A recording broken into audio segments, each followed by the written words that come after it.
बेईमानी का पैसा पेट की एक एक आंत फाड़ कर निकलता है। एक सच्ची कहानी है। यह कहानी एक सत्य घटना पर आधारित है। गोपनीय बनाए रखने के लिए नाम और जगह बदल दिया गया है।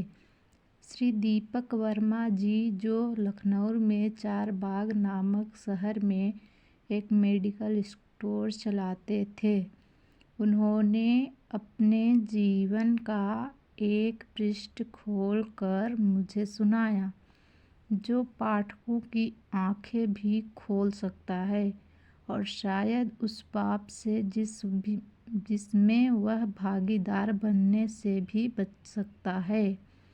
मेडिकल स्टोर अपने स्थान के कारण काफ़ी पुराना और अच्छी स्थिति में था, लेकिन जैसे कि कहा जाता है कि धन एक व्यक्ति के दिमाग को भ्रष्ट कर देता है, और यही बात श्री दीपक वर्मा जी के साथ भी घटित हुई।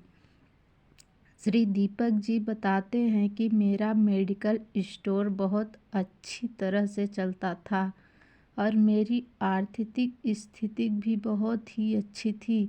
अपनी कमाई से मैंने ज़मीन और कुछ प्लॉट खरीदे और अपने मेडिकल स्टोर के साथ एक क्लिनिकल लेबोरेटरी भी खोली ली। लेकिन मैं यहाँ झूठ नहीं बोलूँगा, मैं एक बहुत ही लालची किस्म का आदमी था, क्योंकि मेडिकल फील्ड में दोगुनी नहीं बल्कि कई गुना कमाई होती है।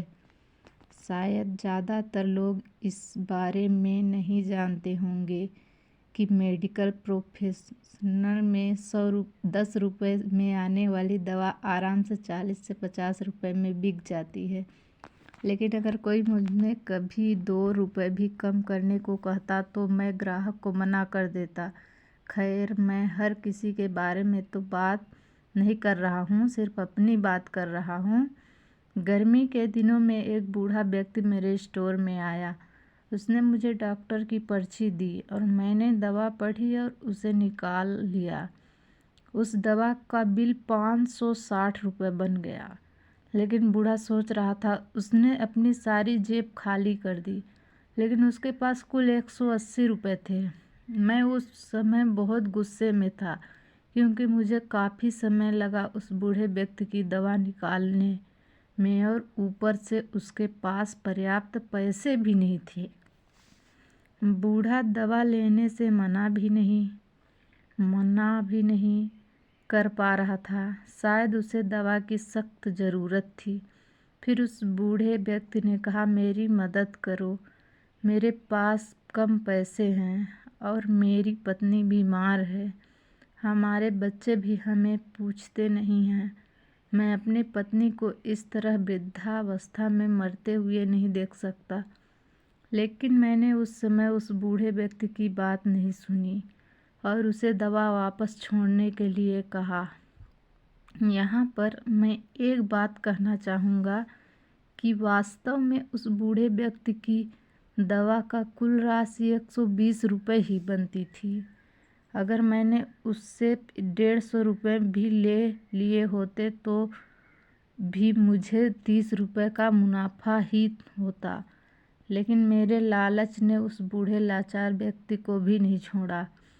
फिर मेरी दुकान पर खड़े एक दूसरे ग्राहक ने अपनी जेब से पैसे निकाले और उस बूढ़े आदमी के लिए दवा खरीदी, लेकिन इसका भी मुझ पर कोई असर नहीं हुआ। मैंने पैसे लिए और बूढ़े को दवाई दे दी।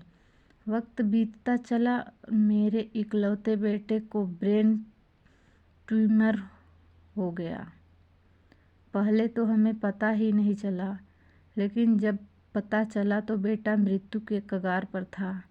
पैसा बहुत रहा और लड़के की हालत खराब होती गई। प्लाट बिक गया, ज़मीन बिक गई और आखिरकार मेडिकल स्टोर भी बिक गया। लेकिन मेरे बेटे की तबीयत बिल्कुल नहीं सुधरी। उसका ऑपरेशन भी हुआ और जब सब पैसा ख़त्म हो गया तो आखिरकार डॉक्टरों ने मुझे अपने बेटे को घर ले जाने और उसकी सेवा करने के लिए कहा। उसके पश्चात मेरे बेटे का निधन हो गया। मैं जीवन भर कमाने के बाद भी उसे बचा नहीं सका। फिर मुझे भी लकवा मार गया और मुझे चोट भी लग गई। आज जब मेरी दवा आती है तो उन दवाओं पर खर्च किया गया पैसा मुझे बहुत काटता है, क्योंकि मैं उन दवाओं की वास्तविक कीमत को जानता हूँ। एक दिन मैं कुछ दवाइयाँ लेने के लिए मेडिकल स्टोर पर गया और 100 रुपये का इंजेक्शन मुझे 700 रुपये में दिया गया। लेकिन उस समय मेरी जेब में 500 रुपये ही थे और इंजेक्शन के बिना ही मुझे मेडिकल स्टोर से वापस आना पड़ा। उस समय मुझे उस बूढ़े व्यक्ति की बहुत याद आई और मैं घर चला गया।